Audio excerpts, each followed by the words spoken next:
ஏசப்பா வருகை வரப்போகுது, இது கடைசி காலத்தில் இருக்கிறோம்னு சொன்னால் நிறைய பேர் என்ன செய்வாங்க, ஆமாம் இப்படி தான் ரொம்ப வருஷமாக சொல்கிறீங்க அப்படின்னு சொல்லிட்டு, இல்லாட்டி பரலோகத்தை பற்றி சொன்னாலும் நம்மளை கிண்டல் பண்ணுவாங்க. இந்த வாழ்க்கையில் இப்படி தான் வாழணும் அப்படின்னு சொல்லி கொடுத்தாலும் கிண்டல் பண்ணுறவங்க இருக்க தானே செய்கிறாங்க. அதே போல் இவங்களும் என்ன செய்கிறாங்க, கிண்டல் பண்ணுறாங்க. அப்போ நாங்கள் வரமாட்டோம்னு சொல்லிடுறாங்க. அப்போ வீட்டுக்கு போகணுன்னு ஏஞ்சல் சொல்கிறாங்க, நீங்களாவது ஸ்பீடாக கிளம்புங்க, விடிய போகுது, அப்புறம் நாங்கள் ஊரை அழிக்கணும் அப்படின்னு சொல்லிட்டு.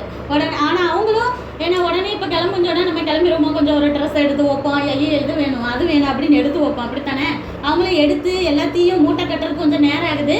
ஆனால் தேவன் வந்து கிருபை வச்சதுனால என்ன செய்கிறாரு, அவங்களோட மனைவி 2 பிள்ளைங்க கையை 2 ஏஞ்சல்ஸை பிடிச்சி பட்டணத்துக்கு வெளியே அப்படியே கொண்டு போய் விடுறாங்க. சரியா, இப்போ அவங்களாலையும் பறக்க முடியும், இல்லை மாயமாக மறைய முடியும், அப்படி தானே.